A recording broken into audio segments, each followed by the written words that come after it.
Dear students, NTPC पर पहला episode आपने देखा। 10 टॉपिक्स वाले ये एपिसोड जिसमें मैथमेटिक्स, रीजनिंग, साइंस के 4 टॉपिक्स और साथ ही हिस्ट्री, ज्योग्राफी, इकोनॉमी और पॉलिटी के साथ करंट अफेयर्स के टॉपिक्स थे। इसे आपने कैसे किया ये आप पे डिपेंड करता है। अगर आपने इसे टाइमली और थोड़ा मेहनत करके अच्छे से एक्सरसाइज करके इसे कंप्लीट किया तो आप ये मानकर चलें कि आप जब एग्जाम में बैठेंगे तो बहुत कॉन्फिडेंट होकर बैठेंगे। इसलिए कि जो बुक्स हमने आपको सजेस्ट किया है ये सारे स्टैंडर्ड बुक्स हैं और इसमें इतने कंटेंट्स हैं कि ये आपको आफ्टर ऑल बहुत कुछ हेल्प करेगा और आपका एक्सरसाइज भी बहुत अच्छे से होगा। चूँकि RS अग्रवाल या राहुल कुमार की रीजनिंग और मैथमेटिक्स की जो बुक्स हैं वो स्टैंडर्ड बुक्स हैं और साथ ही साइंस के लिए हमने आपको लुसेंट बताया था, ये भी एक अच्छी बुक है। साइंस के लिए हमने आपको ये लुसेंट वाली बुक बताया था, ये भी अच्छा कलेक्शन है। हम आपको जब ये बता रहे हैं तो आप ये भरोसा करें कि ये कोई प्रचार नहीं बल्कि ये आपके भले के लिए। हमारा उद्देश्य ये है कि वे छात्र या छात्राएं जो ये कहते हैं कि हमसे मैथमेटिक्स नहीं बनता, रीजनिंग हमसे नहीं बनता, तो वो इस स्थिति में आए कि वो इसे बनाएं। साइंस के टॉपिक समझ में नहीं आते तो आप इसे पढ़ें। इस पर हम लोग क्लासेस भी करेंगे और साथ ही आपको प्रैक्टिस सेट्स भी देखने को मिलेंगे ताकि आपका एक्सरसाइज हो सके और टेस्ट भी हो और पता चले कि आपने इसे कितने अच्छे से पढ़ा है। तो प्रैक्टिस सेट भी इस पे आएगा, क्लासेस भी होंगे, इसका सॉल्यूशन भी दिया जाएगा और आप अपने स्तर पे, चूंकि सारे जो टॉपिक्स हैं ये बुक्स में दिए हुए हैं, आपको पढ़ते समय इससे बहुत दिक्कत नहीं आएगा। हमने बहुत स्टैंडर्ड और बेसिक बुक्स आपको दिया है तो आप इसे फॉलो करें। कुछ लोग कह रहे हैं कि ये बुक्स हमारे पास नहीं है। RS अग्रवाल वाली जो मैथमेटिक्स की जो बुक्स है वो स्टैंडर्ड बुक्स है, सबके पास होनी ही चाहिए। अब रही बात रीजनिंग वाली, बहुत सारे लोग रीजनिंग, चूंकि बहुत वैरायटी है इसमें और बहुत स्कैटर्ड टॉपिक्स इसमें होते हैं, तो रीजनिंग के लिए आप चाहें तो कोई भी बुक्स आप फॉलो कर सकते हैं। हालांकि हम लोग जब साथ चल रहे हैं तो इसलिए एक बुक को हमने स्टैंडर्ड माना। रीजनिंग के लिए बहुत सारी बुक्स अच्छी हैं लेकिन हमने इसे इस चंद की राहुल कुमार वाली स्टैंडर्ड माना तो कि हम लोग साथ चल रहे हैं। तो संभव हो तो आप इसे ले लें और नहीं तो हम हर प्रश्न का अब आंसर आपको क्वेश्चन बोल देंगे, उसे बता देंगे ताकि आपको पता चल जाए कि क्वेश्चंस क्या है। तो हम इस बार से आपको क्वेश्चंस बोल भी देंगे ताकि आप संभव हो तो उसे सुनकर लिख लें। चलिए आज के जो 10 टॉपिक्स हैं उसे देखते हैं। इसमें थोड़ा सा चेंज हुआ है, मैथ और रीजनिंग हमने लास्ट में कर दिया है और जो स्पेशल मेन्यू है ये सबसे लास्ट में आपको दिखाई देगा। 5 टॉपिक्स के जो स्पेशल मेन्यू आपको हर बार दिखाई देंगे वो आज ऐसे 10 छोटे छोटे टॉपिक्स आपको स्पेशल मेन्यू वाले भी लास्ट में दिखाई देंगे। पहले आइए देखते हैं कि जनरल अवेयरनेस में, पहले इसे देख लेते हैं कि जनरल अवेयरनेस में आज आपको टॉपिक्स के रूप में कौन से टॉपिक्स करने हैं। ये कल के बाद परसों फिर नेक्स्ट टॉपिक आएगा। आज एपिसोड नंबर 2 है, RRB का NTPC का एपिसोड नंबर 2 अभी आप देख रहे हैं। हम लोग इसके सॉल्यूशन भी देखेंगे और फिर उसका नेक्स्ट एपिसोड यानी तीसरा नंबर एपिसोड भी परसों आपको मिलेगा। चलिए देखते हैं आज हम लोग टॉपिक्स में कौन कौन से टॉपिक्स ले रहे हैं। जनरल अवेयरनेस के सबसे पहले टॉपिक्स करते हैं। देखिए केमिस्ट्री, साइंस में हम लोग 2 सब्जेक्ट अभी ले रहे हैं, केमिस्ट्री और फिजिक्स। केमिस्ट्री में हम लोग आज जो करेंगे वो करेंगे मिश्रणों का पृथक्करण यानी सेपरेशन ऑफ मिक्सचर्स। यानी जो बहुत सारे मिश्रण होते हैं जैसे डीजल और पेट्रोल या कुछ ठोस का सॉल्यूशन मिक्स में, लिक्विड में मिक्सचर हो या कुछ ऐसे मिक्सचर हो अलग अलग रंगों के जो मिश्रण है उससे मिश्रण को अलग करना हो, तो ये सब जो मिश्रणों से पृथक्करण, सेपरेशन हम करते हैं अलग अलग पदार्थों का, इसकी कुछ खास विधि है, प्रोसेस है, जैसे क्रोमेटोग्राफी, जैसे डिस्टिलेशन, जैसे सब्लाइमेशन। तो ये सब जो प्रोसेस है इसे ही अलग अलग मिक्सचर से हम लोग अलग अलग तरीके से अलग करते हैं। इसी को आपको पढ़ना है मिश्रणों के पृथक्करण में। ये आपको जो बुक हमने बताया उसमें भी मिल सकता है, नहीं तो ये किसी भी केमिस्ट्री के बुक में सॉल्यूशन के टॉपिक में ये आपको मिल जाएगा। सॉल्यूशन के टॉपिक में यानी विलियन का जो टॉपिक होगा उसमें ये मिल जाएगा मिश्रणों का पृथक्करण। तो आप इसे पढ़ेंगे, इसे हम लोग देखेंगे कि किस तरह से आप कर रहे हैं, इस पर टेस्ट भी होगा। और दूसरा केमिस्ट्री में जो हम लोग ले रहे हैं टॉपिक पीरियोडिक टेबल, हम लोग बिल्कुल एक एक टॉपिक, एक एक एलिमेंट को हम लोग कर लेंगे, जो उसके मेन फीचर्स हैं उसे हम लोग समझ लेंगे। जैसे पिछले दिनों हम लोगों ने हाइड्रोजन किया, हाइड्रोजन में क्या है, हाइड्रोजन लाइटेस्ट गैस है, इसके कौन कौन से आइसोटोप्स हैं, हाइड्रोजन के यूजेस क्या है, कैसे हाइड्रोजन बनता है, तो ये सब आपने किया होगा। हाइड्रोजन में अगर आपने किया है तो हाइड्रोजन से रिलेटेड इतने, खासकर उसके जो आइसोटोप्स हैं ये बहुत इंपॉर्टेंट है। पीरियोडिक टेबल में कहाँ पे स्थान है, कितने इलेक्ट्रॉन्स हैं, कितने प्रोटॉन्स हैं, कितने न्यूट्रॉन्स हैं, ये सब आपको हाइड्रोजन में करना था।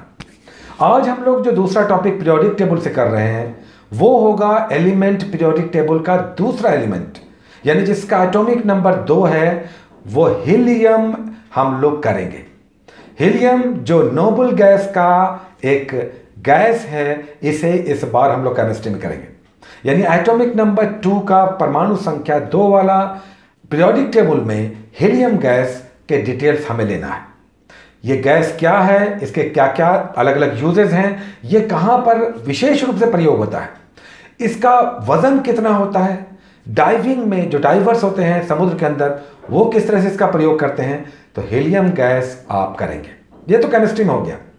फिजिक्स में एक टॉपिक हम लोग करेंगे। ये फिजिक्स का टॉपिक है। आज 2 टॉपिक्स हम लोग फिजिक्स में करेंगे। पहला टॉपिक है कार्य, शक्ति और ऊर्जा, यानी वर्क, एनर्जी एंड पावर। इसमें क्या करेंगे, ये फिजिक्स का दूसरा ही टॉपिक है। गति के बाद हम लोग जो ले रहे हैं इसमें हम लोग करेंगे मिली गतिज ऊर्जा और पोटेंशियल एनर्जी और काइनेटिक एनर्जी समझेंगे। हाफ mv² और mgh इसका जो फॉर्मूला है इसे समझेंगे। दूसरा ये समझेंगे कि कार्य बराबर बल गुने दूरी, यानी जितना बल लगेगा उस हिसाब से दूरी जो होगी, अगर ये दूरी किसी एंगल पे होगी, कोई कार्य हमने किया, बल लगाया और बल के करस्पॉन्डिंग विस्थापन जो हुआ, डिस्प्लेसमेंट, अगर किसी एंगल पे हुआ तो इसका कौन सा फॉर्मूला है, कार्य बराबर बल गुने दूरी, यानी F into D cos theta. तो W बराबर F into D cos theta, D for distance. ये फॉर्मूला को आप समझ कर पढ़ें तो आप काइनेटिक एनर्जी, पोटेंशियल एनर्जी समझें, कार्य ऊर्जा शक्ति में, इसके यूनिट को आप समझेंगे और डिटेल्स इसके लेंगे। तो कार्य ऊर्जा और शक्ति फिजिक्स का दूसरा टॉपिक आप करेंगे। ये किसी भी बुक से आप कर सकते हैं, कोई जरूरी नहीं है कि आप लुसेंट से ही करें, या क्राउन में भी बहुत अच्छा दिया हुआ है। क्राउन पब्लिकेशन के जो सामान्य ज्ञान की बुक है उसमें ये सब संक्षेप में बहुत अच्छे से दिया हुआ है।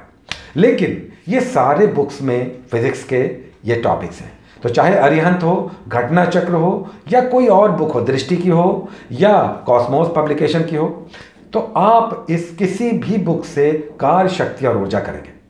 इसमें काइनेटिक एनर्जी, पोटेंशियल एनर्जी और इसके डिफरेंट एस्पेक्ट्स को आप समझेंगे। फिजिक्स का ये टॉपिक हो गया। उसका फिजिक्स में दूसरा टॉपिक आप क्या करेंगे, नाभिकीय संलयन और नाभिकीय विखंडन, यानी मॉडर्न फिजिक्स का जो आधुनिक भौतिकी है उसका यह पार्ट होगा, नाभिकीय संलयन और नाभिकीय विखंडन। तो इसे आप समझें, यानी एटम बम, सूर्य की ऊर्जा का आधार क्या है और इसमें नाभिक का किस तरह से टूट फूट होता है या उनका जुड़ना होता है, किस तरह से बड़े नाभिक जो बड़े न्यूक्लियस हैं वो टूटते हैं छोटे छोटे न्यूक्लियस में, और किस तरह से क्या एनर्जी रिलीज होती है और क्या कुछ इसमें घटनाक्रम देखने को मिलता है, ये आपको नाभिकीय संलयन और नाभिकीय विखंडन में करना है। उसके बाद इकोनॉमिक्स में, अर्थशास्त्र में जो नेक्स्ट टॉपिक हम लोग का होगा, उसमें आप मुद्रास्फीति यानी इन्फ्लेशन करेंगे। अगेन इंपॉर्टेंट टॉपिक, इकोनॉमिक्स का ये बहुत इंपॉर्टेंट टॉपिक है, इन्फ्लेशन, मुद्रास्फीति, यानी इसमें मांग जनित और लागत जनित मुद्रास्फीति आप समझेंगे, यानी कॉस्ट पुश, डिमांड पुल और कॉस्ट पुश इन्फ्लेशन क्या है ये समझेंगे। दूसरा, इसमें मुद्रास्फीति में जो 2 बहुत इंपॉर्टेंट एस्पेक्ट है वो है इसका थोक मूल्य सूचकांक और उपभोक्ता मूल्य सूचकांक, consumer wholesale price index, consumer price index, इसे आप समझेंगे ये क्या है। इसके लिए बेस ईयर क्या है, थोक मूल्य सूचकांक का बेस ईयर 2011-12 है, जबकि उपभोक्ता मूल्य सूचकांक यानी कंज्यूमर प्राइस इंडेक्स का बेस ईयर 2012 है। यानी जो कुछ भी हम लोग मेजर करते हैं वो इस साल के आधार पर। तो ये आप इन्फ्लेशन में छोटा सा टॉपिक है, कोई हेजी नहीं है, कोई डिफिकल्ट नहीं है, सिर्फ आप इसे टॉपिक पर आप जाएं, इकोनॉमी में मुद्रास्फीति, इन्फ्लेशन, और आप देखेंगे कि टॉपिक्स में बहुत अच्छे से समझाया हुआ है। कोई भी आपके पास इकोनॉमिक्स की बुक है, चाहे कॉस्मोस पब्लिकेशन की हो, चाहे घटना चक्र हो, चाहे क्राउन हो, चाहे लुसेंट हो, आप इसे अच्छे से समझ सकते हैं। उसके बाद पॉलिटी में हम लोग करेंगे। पॉलिटी में हम लोगों ने भारत का संवैधानिक विकास टॉपिक पिछली बार किया था। 1853 से 1773 से लेकर 1853 तक के जो ब्रिटिश काल के बहुत सारे कानून आए, regulating act, Pitt's India act, charter act, इसे हम लोगों ने 1853 तक किया। अब 1857 के महासंग्राम के बाद सीनरी बदल गया। ईस्ट इंडिया कंपनी से सब कुछ छीन लिया गया और अब भारत का शासन ब्रिटिश क्राउन, महारानी के अधीन आ गया। इसलिए अब गवर्नर जनरल नहीं, वायसराय शब्द आया। लॉर्ड कैनिंग पहला वायसराय था और अंतिम गवर्नर जनरल था। तो 1858 में जो एक्ट आया उसके बाद ये सारा एक्ट भारत शासन अधिनियम कहलाया, गवर्नमेंट ऑफ इंडिया एक्ट, जो कि ब्रिटिश संसद से पास होकर आया। तो अब चार्टर एक्ट नहीं, रेगुलेटिंग एक्ट नहीं, बल्कि भारत शासन अधिनियम आया, यानी भारत पर शासन करने के लिए एक्ट, कानून। ये ब्रिटिश संसद से पास होकर आने लगा 1858 से, इसलिए इसे एक्ट फॉर गुड गवर्नेंस भी कहते हैं। उसके बाद 1861 का आया, 1892 का आया, 1909 का आया, 1919 का आया, 1935 और 1947। तो इतने एक्ट्स को आप शॉर्ट में 2-2, 3-3 फीचर्स इसके पढ़ेंगे। बुक्स में तो बहुत कुछ है, बहुत कुछ लिखा हुआ है। किस एक्ट में वायसराय की शक्ति में वृद्धि कर दी गई, किस एक्ट में द्वैत शासन आ गया, किस एक्ट में राज्यों में द्वैत शासन समाप्त हो गया, केंद्र में आ गया। तो ये सब अब डिटेल्स आप इस एक्ट में, भारत शासन अधिनियम 1858 से लेकर 1947 के प्रमुख एक्ट्स को आप पढ़ेंगे पॉलिटी में। उसके बाद आइए नेक्स्ट हम लोग पॉलिटी की बात कर रहे हैं, ज्योग्राफी में हम लोगों ने ब्रह्मांड किया। ब्रह्मांड में हमें गैलेक्सी, आकाशगंगा करना था, नेबुला करना था और स्टार्स करना था। आपने किया होगा होपफुली, इस पर हम लोग बातें करेंगे। आज जो नेक्स्ट टॉपिक आपको मिल रहा है वो है सोलर सिस्टम, सौरमंडल। अब सौरमंडल में तो आप जानते हैं कि सूर्य और उसके 8 ग्रह, उसके सारे फीचर्स को आपको समझना है। तो ये फीचर्स आप समझें, केवल सन एंड इसके जो 8 प्लैनेट्स हैं और उनके उपग्रह जो सैटेलाइट्स हैं उनको आप समझें। कौन ग्रीन प्लैनेट है, कौन सबसे चमकीला है, किस पर कौन सा गैस पाया जाता है, किसका सबसे ज़्यादा मैक्सिमम सैटेलाइट्स है, कौन ब्लू प्लैनेट कहलाता है, कौन रेड प्लैनेट कहलाता है, कौन पृथ्वी से सबसे नज़दीक है, पृथ्वी का सिस्टर कहलाता है। डिटेल्स ये सब है जो आप जानते भी हैं। एक बात जो नहीं जानते हैं पढ़ लें अच्छे से, जो जान रहे हैं वो रिवाइज कर लें, क्योंकि इससे क्वेश्चन आते ही आते हैं। ये आपके ज्योग्राफी में हो गया। उसके बाद नेक्स्ट टॉपिक करंट अफेयर्स का है।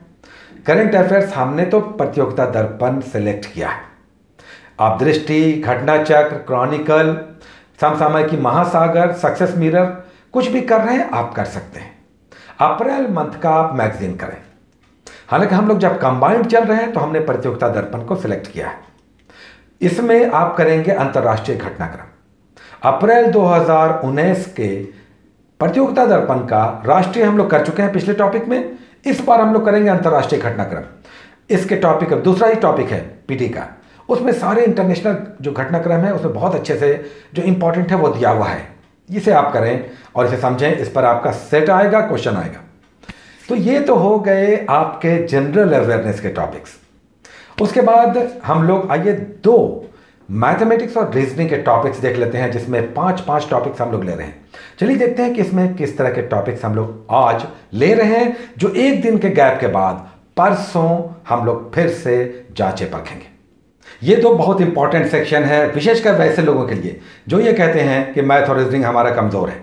यहाँ हम लोग 5 टॉपिक्स मैथमेटिक्स से और 5 टॉपिक्स रीजनिंग से कर रहे हैं, और हर टॉपिक से 3 इंपॉर्टेंट क्वेश्चंस, सेलेक्टेड क्वेश्चंस हम लोग चुनकर करेंगे, और हर टॉपिक से ऐसे 20 से 25 क्वेश्चंस हम लोग कर लेंगे। हमें लगता है कि अगर इस तरह से 20 से 25 क्वेश्चंस हर टॉपिक से अलग अलग वैरायटी के हम लोग कर लेते हैं तो उम्मीद है कि एग्जाम में हम लोग बनाने की स्थिति में होंगे। तो आज आइए मैथमेटिक्स में सबसे पहले फिर से हम आपको बता दें कि हमने जो बुक सेलेक्ट किया है वो RS अग्रवाल की ये वाली बुक है, और रीजनिंग की ये राहुल कुमार की इजी रीजनिंग है। तो अगर संभव हो तो इसे आप ले सकते हैं, लेकिन ये आपकी मर्जी पर है, ये कोई दबाव आपके नहीं है। RS अग्रवाल तो आपको रखना ही चाहिए क्योंकि ये एक कंपलसरी बुक है। रीजनिंग में फिर बहुत वैरायटी है। हम लोग चूँकि साथ लेकर कुछ बुक्स को चल रहे हैं तो हमने राहुल कुमार को, जो हिंदी में यही उपलब्ध थी, अच्छी बुक S चंद की है, तो हमने इसे ऑप्ट किया। अब देखिए बात आती है कि हम लोग मैथमेटिक्स में जो 5 टॉपिक्स करेंगे उसमें से सबसे पहले हर टॉपिक के कुछ फार्मूला या नियम दिए हुए होते हैं। हर बुक में आप कोई भी टॉपिक जब पढ़ने जाते हैं तो पहले ही पेज पे उस टॉपिक से रिलेटेड फार्मूला यानी शॉर्टकट्स वाले कुछ फार्मूला या कुछ नियम लॉज होते हैं, तो इसे आप अच्छे से पढ़ें। आज हम लोग जो पहला टॉपिक अगेन लेंगे वो परसेंटेज लेंगे। अब परसेंटेज में 3 फॉर्मूला हम लोगों ने पहले पेज का कल किया था 2 दिनों पहले। आज चौथा और पांचवा 2 फार्मूला यहां पे दिया हुआ है। आप इस फार्मूले को देख सकते हैं। इसमें शॉर्टकट्स टाइप का ये फार्मूला है जो आपको जो सॉल्यूशन है, जो क्वेश्चंस है, उसे बनाने में इजी होगा। डायरेक्ट फार्मूला पुट करेंगे आपका आंसर निकल आएगा, ये इसलिए इंपॉर्टेंट है। अब आइए जो हम लोग 3 अलग अलग वैरायटी के क्वेश्चंस आज ले रहे हैं, जिसे हम पढ़ भी देंगे ताकि आप इसे नोट डाउन कर सकें। ये 3 क्वेश्चंस इस प्रकार हैं। देखिए आज जो हमने जो अगेन फिर से क्वेश्चन उठाया है वो सॉल्व वाला सेक्शन, जो साधित उदाहरण है वहां से उठाया है।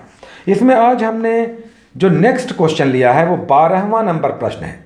अगर ये बुक आपके पास है तो 12वां नंबर जो इसका क्वेश्चन है, जिसमें क्वेश्चन है कि एक आयत की लंबाई में 10% वृद्धि करने तथा चौड़ाई में 10% कमी करने पर इसके क्षेत्रफल में कितने प्रतिशत की वृद्धि या कमी होगी।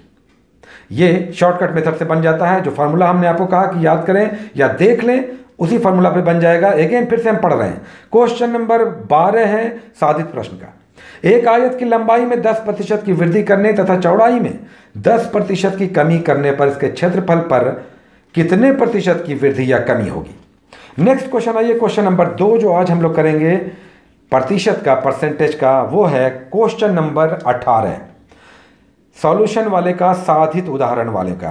क्वेश्चन नंबर 18 इसमें कहा प्रश्न है कि यदि चीनी के मूल्य में 20% की वृद्धि हो जाए तो एक गृहिणी को इसकी खपत में कितने प्रतिशत की कमी कर देनी चाहिए कि खर्च ना बढ़े। देखिए ये भी डायरेक्ट फॉर्मूला पे बनेगा। दूसरा प्रश्न, तीसरा आइए, प्रश्न नंबर यहां पर साधित उदाहरण का प्रश्न नंबर 20 है यहां पर, यानी क्वेश्चन नंबर 3 आज का प्रश्न नंबर इस बुक के हिसाब से 20। प्रश्न है कि मोहन को एक परीक्षा में उत्तीर्ण होने के लिए 36% अंक प्राप्त करने थे। उसने 24% अंक प्राप्त किए तथा उसे 9 अंकों से अनुत्तीर्ण यानी फेल घोषित कर दिया गया। पूर्णांक अंक इसके ज्ञात कीजिए, यानी टोटल इसमें मार्क्स कितना है ये आपको ज्ञात करना है। तो ये 3 क्वेश्चंस हो गए आपको परसेंटेज से, ये 3 क्वेश्चंस। अब आइए नेक्स्ट देखते हैं कि जो टॉपिक है वो प्रॉफिट एंड लॉस का है, उससे 3 क्वेश्चंस कौन से हैं। अब देखिए प्रॉफिट एंड लॉस में अगेन फिर से हम कहेंगे जो पहला पेज इसका है फॉर्मूला वाला और नियम वाला, उसमें 7 नियम हम लोगों ने कल लिया था, परसों 2 दिनों पहले 7 नियम। अब 8 से लेकर 12 तक का जिसको जो सूत्र है, इसका जो नियम है उसे आप पढ़ेंगे। ये मस्ट है, ये शॉर्टकट्स हैं फॉर्मूला के। ये आपको बताएंगे कि किस तरह से मैथमेटिक्स आप शॉर्टकट मेथड से भी डायरेक्ट फार्मूला पुट करके बना सकते हैं। तो इसे आपको रटना होगा, समझना होगा, रिवाइज करना होगा। 8 से लेकर 12 तक का फार्मूला सबसे पहले आप इसे रिवाइज करेंगे और उसके बाद इसके क्वेश्चंस आइए देखते हैं कौन से करने हैं। जो 3 क्वेश्चंस हम लोग करेंगे आज। जो साधित उदाहरण, यहां फिर से जो सॉल्व्ड इसका सेक्शन है साधित उदाहरण, उसके क्वेश्चन नंबर 12 को हम लोग करेंगे। जो 3 क्वेश्चंस करेंगे उसमें आज पहला क्वेश्चन नंबर 12 है। क्वेश्चन क्या है, ए ने एक रेडियो बी को 20% लाभ पर बेचा, बी ने इसे सी को 10% हानि पर बेच दिया तथा सी ने इसे डी को 5% लाभ पर बेच दिया, फुल स्टॉप। यदि डी ने इसका मूल्य 1814.40 रुपया दिया हो, फिर से सुन लीजिए, यदि डी ने इसका मूल्य 1814.40 रुपया दिया हो तो ए ने रेडियो कितने रुपये में खरीदा। आइए नेक्स्ट हम लोग करते हैं आज प्रश्न नंबर 14 है, यानी आज का दूसरा क्वेश्चन प्रश्न नंबर 14 क्या है, प्रश्न सुन लीजिए। एक दुकानदार ने 80 किलोग्राम चावल 13.50 रुपया प्रति किलोग्राम की दर से तथा 120 किलोग्राम 16 रुपया प्रति किलोग्राम की दर से खरीद लिया। वह मिश्रण को किस भाव पर बेचे कि उसे 16% का लाभ हो।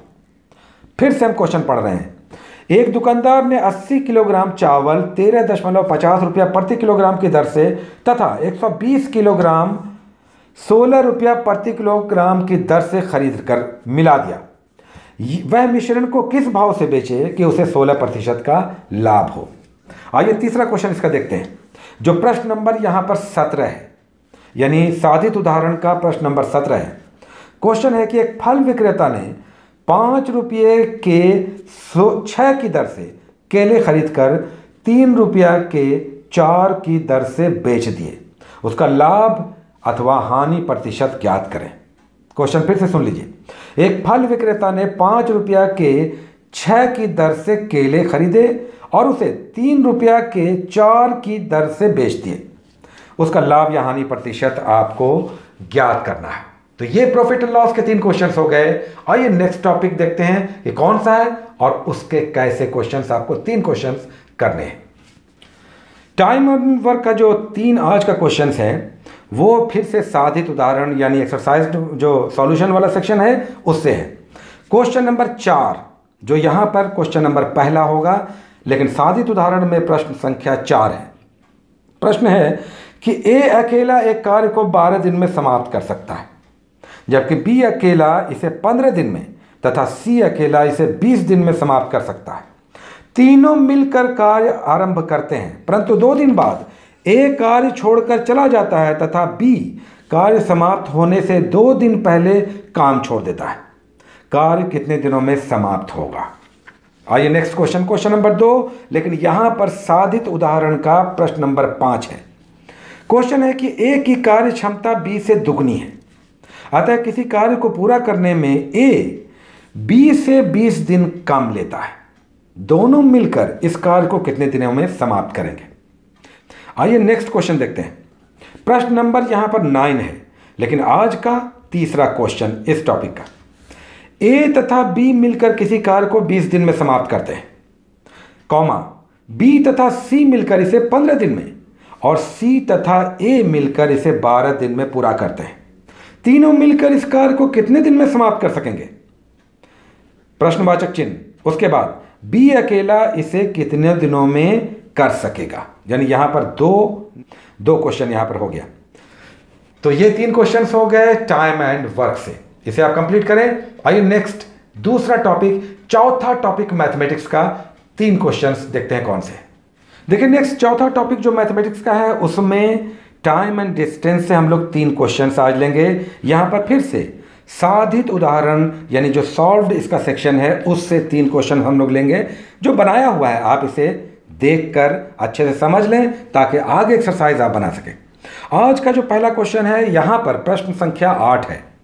क्वेश्चन है कि एक कार 840 किलोमीटर दूरी को एक निश्चित समान चाल से तय करती है। यदि कार की चाल 10 किलोमीटर प्रति घंटा अधिक होती तो इस दूरी को तय करने में 2 घंटे कम लगते। कार की वास्तविक चाल ज्ञात कीजिए। नेक्स्ट आइए क्वेश्चन नंबर यहां पर 2 जो इस साधित उदाहरण का प्रश्न संख्या 9 है। क्वेश्चन है कि एक व्यक्ति मोटरसाइकिल द्वारा एक निश्चित दूरी तय करता है। यदि वह 6 किलोमीटर प्रति घंटा धीरे चलता है तो उसे 8 मिनट अधिक लगते हैं, परंतु यदि वह 4 किलोमीटर प्रति घंटा तेज चलता है तो उसे 4.5 मिनट कम लगते हैं। तो दूरी ज्ञात कीजिए, डिस्टेंस पता कीजिए। नेक्स्ट क्वेश्चन, तीसरा क्वेश्चन जो यहां पर साधित उदाहरण का प्रश्न संख्या 11 है। एक सिपाही को अपने 100 मीटर आगे एक चोर दिखाई दिया। जैसे ही सिपाही ने उसका पीछा करना आरंभ किया, चोर ने भी भागना आरंभ कर दिया। यदि चोर की चाल 8 किलोमीटर प्रति घंटा हो तथा सिपाही की चाल 10 किलोमीटर प्रति घंटा हो तो कितनी मीटर भागने के बाद चोर पकड़ा जाएगा। तो ये क्वेश्चंस टाइम एंड डिस्टेंस से हो गए 3 क्वेश्चंस। आइए नेक्स्ट क्वेश्चन जो पाइप एंड सिस्टर्न का है, देखते हैं कि इसे 3 कौन से क्वेश्चंस आपको बनाने हैं। यहां पर भी सामान्य नियम या फॉर्मूला का अब आगे आपको नहीं देखना है, 3 ही था जो आपने 2 दिनों पहले कर लिया है। इसे फिर से आप रिवाइज कर लें। अब आइए इसके क्वेश्चंस देखते हैं, लेकिन अब इसके क्वेश्चंस प्रश्नमाला के रूप में यानी आपको एक्सरसाइज के रूप में दिए गए हैं। यानी अब साधित उदाहरण नहीं बल्कि प्रश्नमाला जो एक्सरसाइज है बनाना है वहां से उठाए जाएंगे। क्वेश्चन नंबर 2, प्रश्नमाला 19A का प्रश्न नंबर 2 क्वेश्चन नंबर 2 है। एक नल एक खाली टंकी को 8 घंटे में भर सकता है तथा दूसरा नल भरी टंकी को 16 घंटे में खाली कर सकता है? यदि दोनों नल एक साथ खाली टंकी में खोल दिए जाएं तो इस टंकी को भरने में कितना समय लगेगा? आइए नेक्स्ट क्वेश्चन नंबर 2, जो यहां पर प्रश्नमाला का क्वेश्चन नंबर 6 है। क्वेश्चन है कि दो पाइप ए तथा बी एक खाली टंकी को क्रमशः 15 मिनट तथा 20 मिनट में भर सकते हैं। दोनों पाइप एक साथ खाली टंकी में खोल दिए जाते हैं तथा 4 मिनट बाद पाइप ए को बंद कर दिया जाता है। टंकी भरने में कुल कितना समय लगेगा? आज का तीसरा क्वेश्चन, जो यहां पर प्रश्नमाला का क्वेश्चन नंबर 8 है। क्वेश्चन है, दो पाइप ए तथा बी एक टंकी को क्रमशः 37.5 मिनट तथा 45 मिनट में भर सकते हैं। दोनों पाइप एक साथ खोल दिए जाते हैं। पाइप बी को कितने देर में बंद कर दिया जाए कि कुल आधे घंटे में टंकी भर जाए? तो ये क्वेश्चंस मैथमेटिक्स के हो गए। टोटल 5 टॉपिक्स के 3-3 क्वेश्चंस, टोटल 15 क्वेश्चंस। हमने इस क्वेश्चंस को पढ़ दिया है, आप नोट डाउन कर लें और बनाएं। आपको ऐसे 20 से 25 क्वेश्चंस बनाने हैं, फिर आप देखें कि आपका कॉन्फिडेंस लेवल, वैसे लोग भी जो मैथमेटिक्स नहीं बना सकते हैं, रीजनिंग नहीं बना सकते हैं, बनाएंगे। आइए अब देखते हैं कि रीजनिंग के वे 5 टॉपिक्स जिनसे 3-3 क्वेश्चन हम लोग ले रहे हैं, कौन से हैं। रीजनिंग का आज का पहला टॉपिक परसों की तरह ही वर्णमाला क्रम पर है, यानी ABCD आगे पीछे करके पोजीशन आपसे पूछा जाएगा कि कौन व्यक्ति 11वें 12वें लेफ्ट से राइट से किस पोजीशन पे। यहां पर अगेन आपसे हम कहेंगे कि 1 से लेकर 26 तक के जो लेटर्स हैं A to Z, इसे आपको समझना होगा। मिडिल लेटर्स कौन से हैं और इजोटी 5, 10, 15, 20, 25, ये जो पोजीशन है लेटर्स का, इसे आपको याद रखना चाहिए। अब आइए आज वे क्वेश्चंस कौन से हैं हम लोग देखते हैं कि कौन से हमें बनाने हैं। यहाँ पर आज का जो हम लोग क्वेश्चन नंबर लेंगे वो इस बुक के हिसाब से क्वेश्चन नंबर 27 है। आइए आज का दूसरा क्वेश्चन देखते हैं, जो 31 नंबर क्वेश्चन इस बुक का है। आज का तीसरा क्वेश्चन। अब रीजनिंग का नेक्स्ट टॉपिक जो ब्लड रिलेशन रक्त संबंध पे है, ये आज समाप्त हो जाएगा। ये हम लोग आज समाप्त कर लेंगे, क्योंकि ये आसान टॉपिक है, ये बनाने में बहुत दिक्कत नहीं है। तो आज हम लोग करने के बाद इस टॉपिक को छोड़ के एक नया टॉपिक नेक्स्ट टाइम लेंगे। आइए आज देखते हैं कि ये कौन से 3 क्वेश्चंस आपको करने हैं और होपफुली कि इस तरह के क्वेश्चंस को आप बना पाएंगे। आज का जो नेक्स्ट क्वेश्चन है वो इस बुक के हिसाब से क्वेश्चन नंबर 20 है। तो ये हो गए ब्लड रिलेशन वाले क्वेश्चन। आइए नेक्स्ट क्वेश्चन देखते हैं कि 3 कौन से रीजनिंग के हमें करने हैं। आज का नेक्स्ट टॉपिक जो रीजनिंग का है वो है अक्षर समरूपता, यानी लेटर एनालॉजी। तो ये रीजनिंग के क्वेश्चंस हो गए 3 क्वेश्चंस। आइए देखते हैं कि नेक्स्ट रीजनिंग के कौन से क्वेश्चंस हमें करने हैं। टॉपिक कौन सा है रीजनिंग का? ये टॉपिक कैलेंडर से है, यानी पंचांग से। इसे आपको बहुत अच्छे से समझना होगा। ये टॉपिक इंपॉर्टेंट है, हर एग्जाम में आता ही है, लेकिन ये टॉपिक समझने वाला है। तो इस पर आप टाइम दें और पहले पेज पर जो डिटेल्स है हर मंथ का, उसके बाद ईयर्स का, उसके अलग अलग डेज का, किस तरह का रिलेशनशिप होगा, इस तरह के प्रश्नों को बनाने में ये यहाँ पर पहले पेज में बहुत डिटेल्स दिया हुआ है। तो उसे आप हर बार ज़रूर समझें, जो उसी से करस्पॉन्डिंग आंसर्स बनेंगे। तो पहला पेज आप देखेंगे, उसके बाद आइए इसके प्रश्न देखते हैं कौन से हैं जिसे आपको बनाना है। आज का जो महत्वपूर्ण अभ्यास प्रश्न, इसका क्वेश्चन नंबर 4 यहाँ पर है, जो आज का पहला क्वेश्चन है। अब रीजनिंग का लास्ट टॉपिक जो आकृतियों की गिनती यानी काउंटिंग ऑफ फिगर्स से रिलेटेड है। 5वां टॉपिक हम लोग करेंगे ऐसा टॉपिक जिसमें प्रायः ट्रायंगल, स्क्वायर या सर्किल एक दूसरे में इंसर्ट करके क्वेश्चंस में ये पूछा जाता है कि कितने ट्रायंगल्स हैं। काउंट करके बताएं कि टोटल इसमें कितने त्रिभुज हैं, कितने आयत हैं या कितने वृत्त हैं। ये क्वेश्चन में कुछ एक्सरसाइज अगर आप कर लेते हैं तो एग्जाम में बनेंगे। आइए देखते हैं कि इसमें कौन से क्वेश्चंस हमें आज करने हैं। आज जो हमें क्वेश्चंस करने हैं वो अभ्यास से प्रश्न है, यानी एक्सरसाइज आपको जो दिया हुआ है उसमें पहला ही एक्सरसाइज हम लोग ले रहे हैं। ये कुछ जो आयत है उसके अंदर ट्रायंगल्स इंसर्ट किया हुआ है और पूछा जा रहा है कि कितने ट्रायंगल्स हैं। तो ये 1 नंबर, 3 नंबर और 5 नंबर इसके आप काउंटिंग ऑफ फिगर्स में बनाएंगे। ये जो आकृतियों की गिनती है इसमें हम आपको दिखा नहीं सकते, अगर संभव हो तो आप बुक्स ले पाते या किसी और सोर्सेज से आप देख लें। इस 3 क्वेश्चंस को आप बनाएंगे काउंटिंग ऑफ फिगर्स से, और उसके बाद हमारे रीजनिंग के 5 टॉपिक्स कंप्लीट हो जाएंगे। ये आप अगर कर पाते हैं तो आपका ज़बरदस्त आपकी तैयारी चलेगी, एग्जाम में इसका आपको बेनिफिट मिलेगा। ये आप करें। हम लोग रेगुलर चलेंगे, अभी हम अल्टरनेट डे आ रहे हैं, उसका पॉसिबल हुआ तो डेली भी आएंगे, आपको डेली भी देंगे अगर आप इसे कहेंगे और मेहनत को तैयार होंगे। तो हम लोग अभी अल्टरनेट डे कर रहे हैं। आइए आपको स्पेशल मेन्यू के वो कुछ टॉपिक्स, हम लोग जो 2 टॉपिक्स कर रहे हैं वो आज करते हैं। आज फिर से रिसर्च सेंटर और कुछ इन्वेंशंस ही लिए गए हैं। हम लोग ऐसे 15 रिसर्च सेंटर्स और 15 इन्वेंशंस कम से कम ना से हाँ होगा हम लोग कर लेते हैं। तो चलिए देखते हैं कि आज कौन से रिसर्च सेंटर हमें करने हैं जो आपको नोट डाउन करना है, और कुछ इन्वेंशंस आविष्कार कौन से हैं। आज का जो स्पेशल मेन्यू है उसमें 5 रिसर्च जो सेंटर्स हैं जिसे आपको नोट डाउन करना है। ये है Tata institute of fundamental research, ये मुंबई में है। उसके बाद केंद्रीय वन अनुसंधान संस्थान यानी फॉरेस्ट रिसर्च इंस्टीट्यूट जो देहरादून में है। उसके बाद केंद्रीय वनस्पति अनुसंधान संस्थान बॉटनिकल रिसर्च इंस्टीट्यूट लखनऊ में है। Centre for DNA fingerprinting and diagnostics Hyderabad में है। उसके बाद केंद्रीय चावल अनुसंधान संस्थान राइस रिसर्च इंस्टीट्यूट जो कटक में उड़ीसा में है। 5 हो गए। उसके बाद आइए नेक्स्ट हम लोग जो इन्वेंटर को ले रहे हैं। माइक्रो प्रोसेसर का इन्वेंशन किया था मार्शियन हॉफ ने। Microprocessor, pressure cooker Denis Papin ने, थर्मामीटर डैनियल फॉरेनहाइट ने, ये पारा वाला जो थर्मामीटर था मरकरी थर्मामीटर, ये डैनियल फॉरेनहाइट जिन्हें फादर ऑफ थर्मामीटर भी कहते हैं। उसका लेसर का आविष्कार किया था थियोडोर मैमन ने, और फिर थर्मस फ्लास्क जेम्स डेवर ने।